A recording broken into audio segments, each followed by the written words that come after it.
right, coming to you live from the Palace Hotel in beautiful San Francisco in Kubecon. I'm here with Grant Shipley of RedHat. Hey, Grant, how you doing? Hey, pretty good. How are you? Doing well. So, what's your role at RedHat? Yeah, so I'm director of developer advocacy for the OpenShift product, which is our container application platform. So, speaking of which, you all had an announcement today. We did. We're announcing OpenShift 3.1, which is the latest and greatest version of our upstream open source project called OpenShift Origin. And with OpenShift Enterprise, that's where you can, if you need support for your Docker Kubernetes clusters out in production, you can rely on RedHat to provide that for you. Cool. And so people love to use the word DevOps. How does this play, this PaaS idea in OpenShift, how does it play into the whole DevOps space? Well, we're actually kind of getting away from the term PaaS. We think PaaS, Platform as a Service, was kind of a neat thing a year or 2 years ago, but the systems... PaaS is passé? Yes, that's right. But the capabilities we're providing in the platforms now has kind of outgrown the PaaS term. So we like to call it a container application platform now.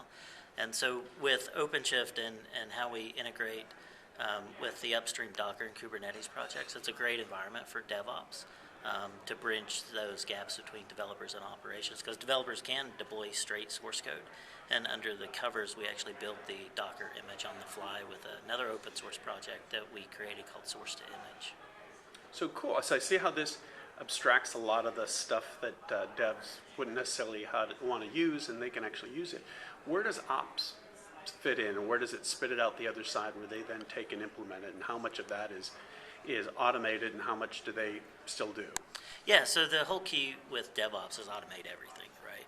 And have documentation around what you're automating. And so with OpenShift, all of the functionality is exposed via APIs, and so the operations team can fully automate everything if they want.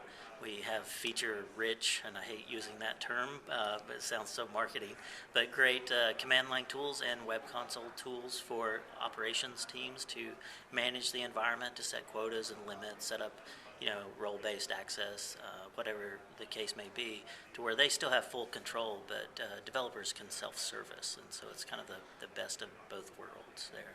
So would it plug into something like a Chef or a Puppet? Or Ansible, yeah. I guess I should say.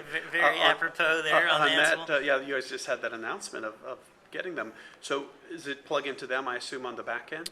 So for the installer, we actually use Ansible for the installer. And then, to keep your systems updated, at the OS level on your Kubernetes minions or whatever you want to call them, nodes, you can certainly use whatever automation tool you're currently using, whether that's Puppet, Chef, or hopefully Ansible to go and apply those security errata updates at the OS level.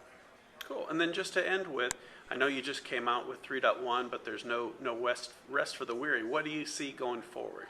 So we are continually focusing on the developer experience and to making Docker and Kubernetes accessible to the everyday developer who may be a Node.js developer or honestly, quite possibly, most people are still Java developers, which is great.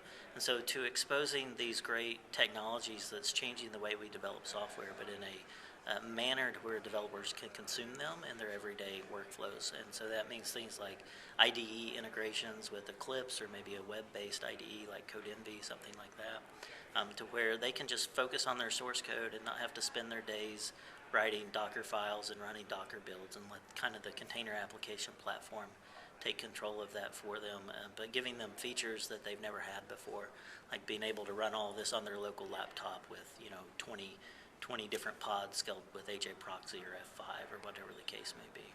Awesome. Grant Shipley, thank you so much. Thanks.